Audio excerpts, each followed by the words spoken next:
So hi everyone. Study with Shraddha में आप सभी का स्वागत है।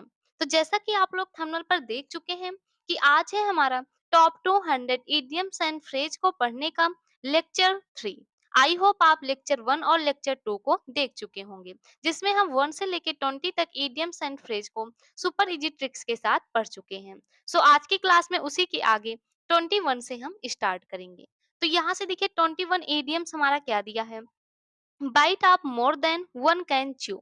अब यहाँ पे देखिए इसका मतलब निकालेंगे, तो आप यहाँ से इसको ब्रेक करेंगे। बाइट आपका मतलब होता है बहुत बड़ा टुकड़ा, बोलते नहीं है बाइट, यानी उसने अपने किसी भी चीज जैसे बर्गर हो गया तो उसका बहुत बड़ा बाइट ले लिया। जैसे यहाँ पे देखिए रोहन बर्गर खा रहा है और ये इसका क्या कर रहा है, बहुत बड़ा बाइट लेता है।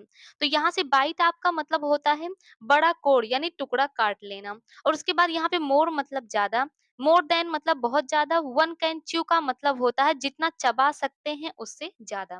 तो यहाँ पे इसका मतलब क्या है कि जितना चबा सकते हैं उससे ज्यादा बाइट आप बड़ा टुकड़ा ले लेना। तो यहाँ पे देखिए जैसे इसको इस पिक्चर से रिलेट करते हैं, तो यहाँ पे Rohan bit off more than he could chew bit the has burger.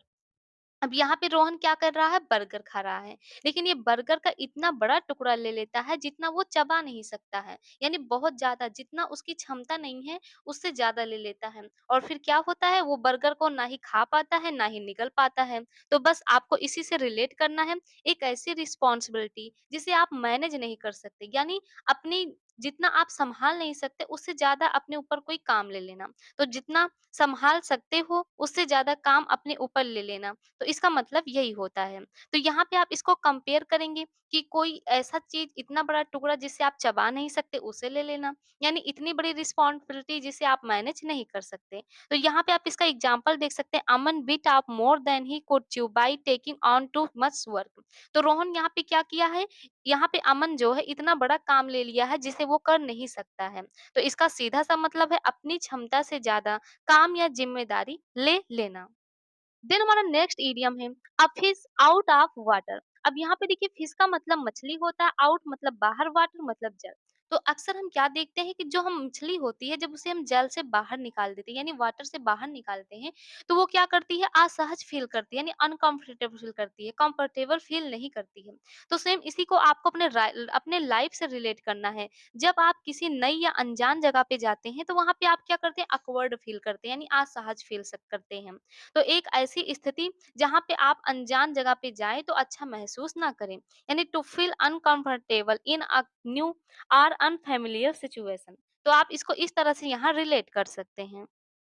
Then हमारा नेक्स्ट इडियम है ब्लो ऑन्स ऑन ट्रम्पेट और हॉर्न। अब यहाँ पे देखिए ब्लो का मतलब होता है फूंक मारकर बजाना, तो ब्लो का मतलब होता है फूंक मार के बजाना।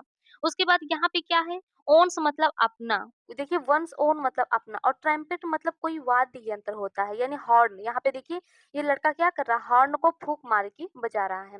तो आप इसे रिलेट कैसे करेंगे, तो अपनी फूंक मार के किसी वाद्य यंत्र को बजाना, यानी अपने मुंह मियाँ मिट्ठू बनना, यानी खुद ही अपनी वाहवाही करना। तो आप इस पिक्चर से कैसे रिलेट करेंगे, ये क्या कर रहा है लड़का, तो यहाँ पे ये अपनी फूंक मार के अपने ही वाद्य यंत्र को बजा कर रहा है, यानी अपने ही मुंह से बजा रहा है। तो ऐसे ही रिलेट करेंगे, अपने मुंह से अपनी ही वाहवाही करना, यानी अपनी वाहवाही खुद करना। तो ये क्या किया है इसने, after scoring good marks Rohan kept blowing his own Trump, यानी जो रोहन है ये अच्छे मार्क्स लाने के बाद क्या कर रहा है, अपने मुंह मियाँ मिट्ठू बन रहा है, यानी अपनी वाहवाही को खुद कर रहा है। देन हमारा नेक्स्ट इडियम दिया है at the drop of a head. अब इसे आप कैसे रिलेट करेंगे, तो देखिए ड्रॉप का मतलब होता है यहाँ पे गिराना और हेड का मतलब होता है टोपी। तो आप इसे इस पिक्चर से रिलेट करेंगे। जैसे यहाँ पे देखिए हेड उठाई, रेडी टू गो, तुरंत एक्शन। जैसे ये लड़का क्या कर रहा था, हेड को उठा के कहीं जा रहा था, लेकिन तुरंत उसकी माँ की तबीयत खराब हो जाती है। तो फिर ये लड़का क्या करता है, तुरंत एक्शन ले लेता है और क्या करता है, जो टोपी को उठाया था यानी जो हेड को उठाया था उसे उसकी जगह पे रख देता है, यानी गिरा देता है। तो यानी at the drop of a hat का मतलब आप रिलेट करेंगे तुरंत एक्शन लेना, यानी कोई काम तुरंत शुरू कर देना। जैसे इसे पता थोड़ी ना था कि इसकी माँ की तबीयत खराब होने वाली है।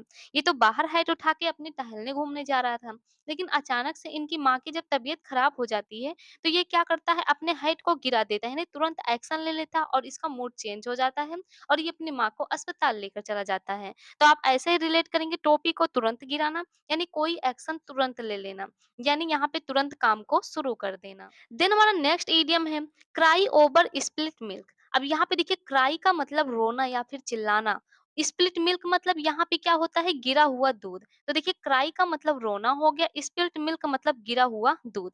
अब यहाँ से जैसे इस पिक्चर से रिलेट करते हैं, यहाँ पे एक लड़का था और ये ग्लास में दूध को पी रहा था और क्या होता है इसका दूध इसके हाथ से ग्लास गिर जाता है और सारा दूध फर्श पे गिर जाता है और ये रोने लगता है। तब माँ इसकी आती हैं और इसे समझाती हैं कि अब पछताए होत क्या जब चिड़िया चुग गई खेत, यानी जो हो गया उस पे दुखी नहीं होना चाहिए। तो क्राई ओवर स्प्लिट मिल्क, यानी गिरे हुए दूध पे ये लड़का दुखी हो रहा था, तो इसकी माँ उसको समझाती हैं कि जो हो गया उसके लिए दुखी ना हो, यानी गिरा हुआ दूध वापस नहीं आएगा, इसलिए रोने का अब कोई फायदा नहीं है। देन हमारा नेक्स्ट इडियम है flog or beat a dead horse. अब यहाँ पे देखिए फ्लॉग और बीट इसका मतलब होता है मारना या पीटना और डेड हॉर्स, डेड मतलब मरा हुआ, हॉर्स मतलब घोड़ा। अब ये देखिए अगर किसी मरे हुए घोड़े को अगर हम मारेंगे पीटेंगे तो ऐसा तो होगा नहीं कि वो उठ के चलने लगेगा। तो बस आपको इसी तरह रिलेट करना है कि कोई ऐसी चीज जो बहुत बेकार हो गया हो, यानी जो सही ना हो, उस पे बेकार काम में समय या टाइम को बर्बाद करना। जैसे हमारा जो घोड़ा डेड हो गया है, जो मर चुका है, उसको मारने पीटने से वो उठेगा नहीं, तो उसके ऊपर हम जितना अपना टाइम वेस्ट कर रहे हैं, जितना उसे मार रहे हैं, वो सब हमारा क्या है, वेस्ट है। तो ऐसे इसका मतलब होता है बेकार काम में समय या मेहनत को बर्बाद करना। अगर घोड़ा मर चुका है, तो उसे कितना भी मारो या पीटो, वह दौड़ने नहीं लगेगा। तो बस आपको इसी तरह रिलेट करना है। जैसे यहाँ पे देखिए इस पिक्चर में क्या है, Aman kept pressing the TV remote even though the batteries was dead, he was beating a dead horse. तो यहाँ पे क्या होता है कि जो ये हमारा अमन है, ये टीवी रिमोट को पीट रहा है। क्यों? क्योंकि टीवी रिमोट क्या हो गया है? बिगाड़ हो गया है। लेकिन ये सोच रहा है कि इसको मारेंगे, पीटेंगे तो ये सही हो जाएगा। लेकिन ऐसा होने वाला नहीं है। इसका मतलब ये क्या कर रहा है? बेकार काम में अपने समय और टाइम और मेहनत सब कुछ बर्बाद कर रहा है। तो इस तरह आप इसे रिलेट करके लर्न करेंगे। देन हमारा नेक्स्ट इडियम है गिफ्ट ऑफ द गब। अब देखिए गिफ्ट का मतलब यहाँ पे है तोहफा। कौन सा तोहफा? लेकिन गॉड गिफ्टेड। जैसे यहाँ पे क्या है, गॉड गिफ्टेड टैलेंट, कोई जैसे हमारे अंदर कोई टैलेंट होता है तो वो क्या है, गॉड का दिया हुआ गिफ्ट है। ऑफ द गप, अब गप को आप रिलेट करेंगे गप सप। अब देखिए गप सप यानी गप सप मतलब खूब बोलना, तो अच्छा बोलने की कला, जिसके अंदर अच्छा बोलने की कला हो उसका मतलब यहाँ पे क्या होगा, वो गिफ्ट ऑफ द गप। तो देखिए गप से आप रिलेट करेंगे गप सप यानी खूब बोलना, गिफ्ट मतलब गॉड का हुआ दिया, गॉड का दिया हुआ गिफ्ट यानी टैलेंट। तो यहाँ पे हो जाएगा अच्छा बोलने की कला। अब जैसे देखिए इसका एग्जाम्पल, तो Kapil Sharma has the gift of the gap.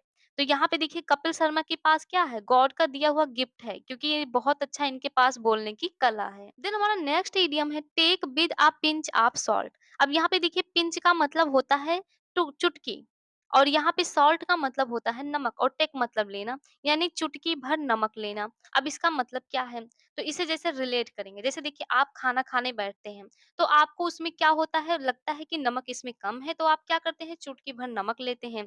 तो इसी तरह आपको रिलेट करना है कि मतलब कोई भी चीज़ करने से पहले उसकी जाँच-पड़ताल करना, यानी किसी चीज़ पर आँख मूंद कर भरोसा ना कर लेना।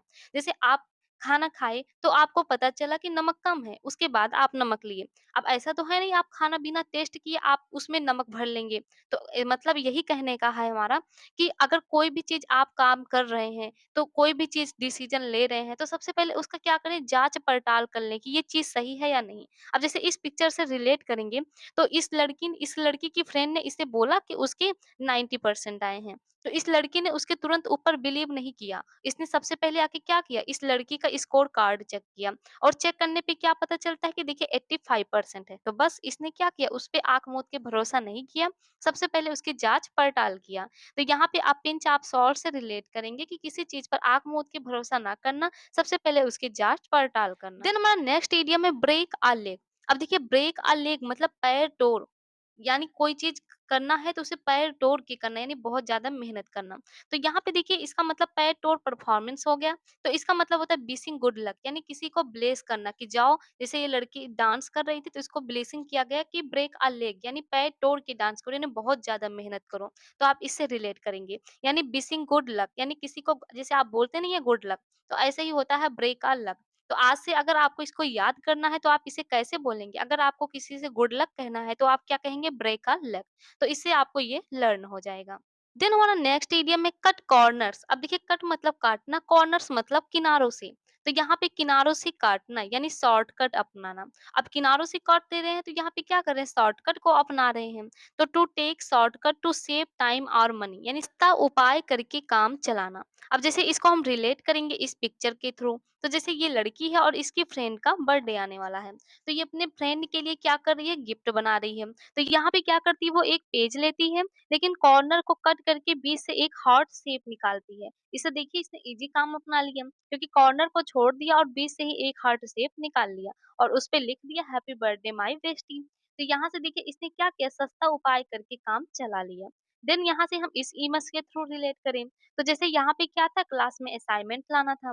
तो इस लड़के ने देखिए कितना अच्छा असाइनमेंट तैयार करके लेकर आया है। लेकिन इसके बाद का यही लड़का बस एक पेज लेकर चला आया है, यानी इसने शॉर्टकट को अपना लिया। तो आप यहाँ से रिलेट करेंगे कट कॉर्नर्स यानी शॉर्टकट को अपनाना, कॉर्नर को कट करके शॉर्ट कर देना, यानी सस्ता उपाय करके काम चलाना। तो आई होप आपको ये इडियम्स जो हम बताते हैं ट्रिक्स के थ्रू अच्छे से लर्न होता है। तो कैसा लगता है आप कमेंट में ज़रूर बताइएगा। चलिए मिलते हैं नेक्स्ट लेक्चर में।